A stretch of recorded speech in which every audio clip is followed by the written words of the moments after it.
সাবধান, শুক্রবার ভুলেও এই 5টি কাজ করবেন না। আল্লাহ ও তার রাসূল ওই সকল ব্যক্তিদের অভিশাপ করেছেন যারা জুমার দিনে এই 5টি কাজ করে। মুসলিমদের জন্য অত্যন্ত জরুরি একটি তথ্য দিব আজকে। শুক্রবার মানে গরিবদের হজের দিন, কিন্তু আমরা এই দিন এমন কিছু ভুল করে ফেলি যা আমাদের পরকাল জীবনকে জাহান্নামের দিকে নিয়ে যাবে এবং প্রিয় নবীর শাফায়াত থেকে বঞ্চিত করবে। অবশ্যই ভিডিওটি সম্পূর্ণ দেখবেন এবং সতর্ক হয়ে যাবেন। ভিডিওটি শেয়ার করে দিবেন যেন আপনার অন্যান্য মুসলিম ভাইয়েরা ভুলেও জুমার দিন এই কাজগুলো না করে। হয়তো আপনার একটি শেয়ারে একজন মানুষ ভুল থেকে হেদায়েতের পথে ফিরে আসতে পারবে। মুসলিমদের কাছে একটি প্রশ্ন রাখতে চাই, আমাদের প্রিয় নবী সাল্লাল্লাহু আলাইহি ওয়াসাল্লাম কি বার জন্মগ্রহণ করেছেন? অবশ্যই কমেন্ট করে জানিয়ে দিবেন। তো চলুন বেশি কথা না বলে শুরু করি আজকের ভিডিও। মসজিদ মুসলমানদের কাছে ইবাদতের স্থান হিসাবে পরিচিত।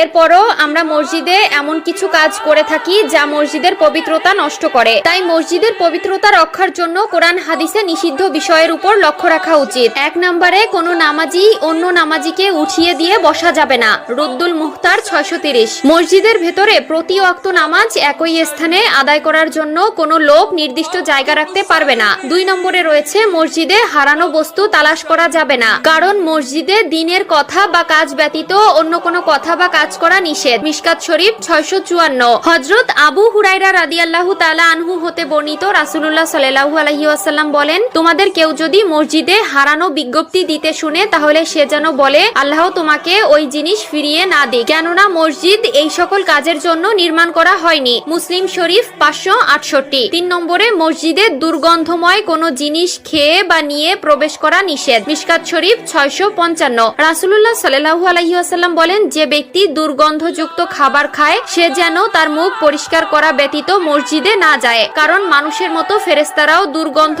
বস্তু দ্বারা কষ্ট পায়। 4 নম্বরে মসজিদে উচ্চ স্বরে ও দুনিয়াবি কথা বলা যাবে না। মিশকাত শরীফ 689। 5 নম্বরে মসজিদে অপরাধের শাস্তি ও শাসন করা যাবে না। মিশকাত শরীফ 679। এছাড়াও রয়েছে মসজিদের রাজনৈতিক মিটিং করা মসজিদের আদবের খেলাফ। রাসূলুল্লাহ সাল্লাল্লাহু আলাইহি ওয়াসাল্লাম মসজিদে বসে অশ্লীল কবিতা পাঠ করা এবং বেচাকেনা করতে নিষেধ করেছেন। সুনানে আবু দাউদ ও তিরমিজি। প্রিয় দর্শক।